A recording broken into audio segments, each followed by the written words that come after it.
Assalamualaikum warahmatullahi wabarakatuh. Perkenalkan, nama saya Putri Rahmi dengan NIM C0D024004 dari Program Studi Perpajakan kelas G.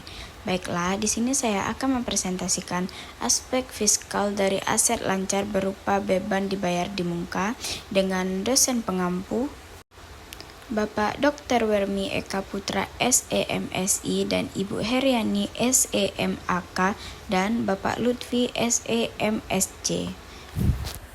Latar belakang. Pencatatan transaksi keuangan penting untuk menggambarkan kondisi keuangan perusahaan. Salah satu unsur dalam laporan posisi keuangan adalah aset lancar, yaitu aset yang dapat digunakan untuk direalisasikan dalam waktu singkat. Salah satu bentuknya adalah beban dibayar di muka. Beban dibayar di muka merupakan pembayaran yang dilakukan terlebih dahulu untuk memperoleh manfaat di masa mendatang, seperti sewa atau asuransi. Dalam akuntansi komersial, dicatat sebagai aset lalu dialokasikan menjadi beban sesuai masa manfaat. Dalam perpajakan, perlakuannya dapat berbeda sehingga dapat menimbulkan koreksi fiskal.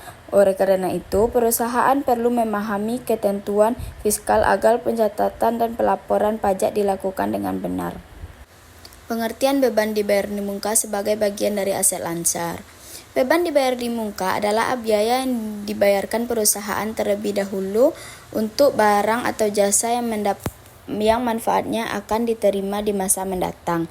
Karena manfaatnya belum digunakan, biaya ini dicatat sebagai aset lancar di neraca. Contohnya adalah pembayaran sewa, premi asuransi, langganan, dan kontrak pemeliharaan. Beban ini kemudian akan diakui sebagai biaya secara bertahap sesuai dengan periode manfaatnya. Perlakuan akuntansi terhadap beban dibayar di muka dalam laporan keuangan perusahaan.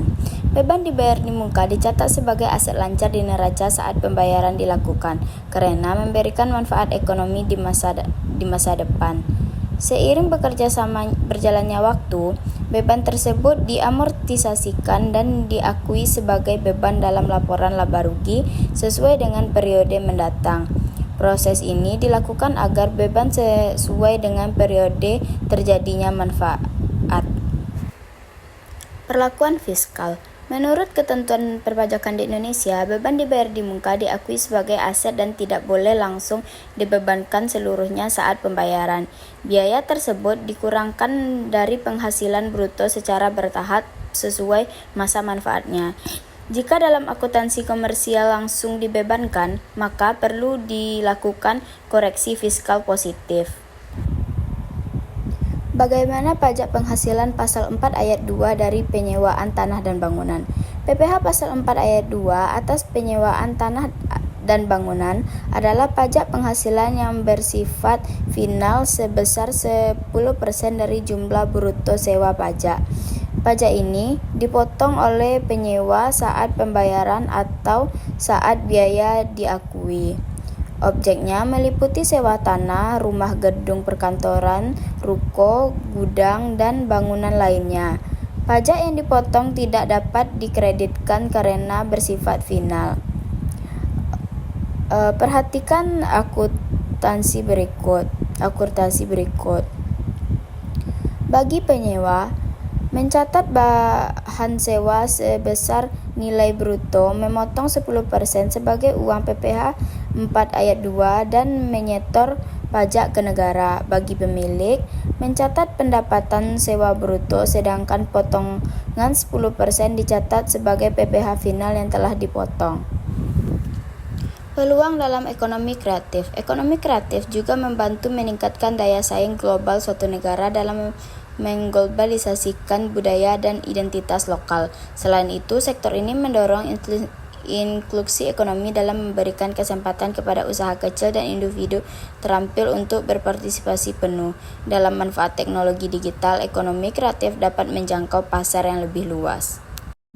Dan untuk kesimpulannya di sini, beban dibayar di muka merupakan aset lancar yang timbul karena perusahaan membayar biaya terlebih dahulu untuk manfaat di masa depan, seperti sewa atau asuransi, dalam akuntansi komersial, biaya ini dicatat sebagai aset lalu dialokasikan menjadi beban sesuai masa manfaatnya.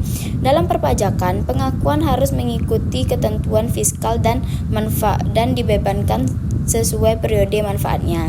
Jika terdapat perbedaan antara akuntansi komersial dan fiskal, maka akan terjadi koreksi fiskal dalam perhitungan laba kena pajak. Oleh karena itu, pemahaman yang baik diperlukan agar pencatatan dan pelaporan pajak dilakukan dengan benar serta menghindari sanksi perpajakan. Dan sekian yang dapat saya sampaikan. Jika ada salah kata dan salah penulisan, saya mohon maaf. Saya tutup dengan Assalamualaikum warahmatullahi wabarakatuh.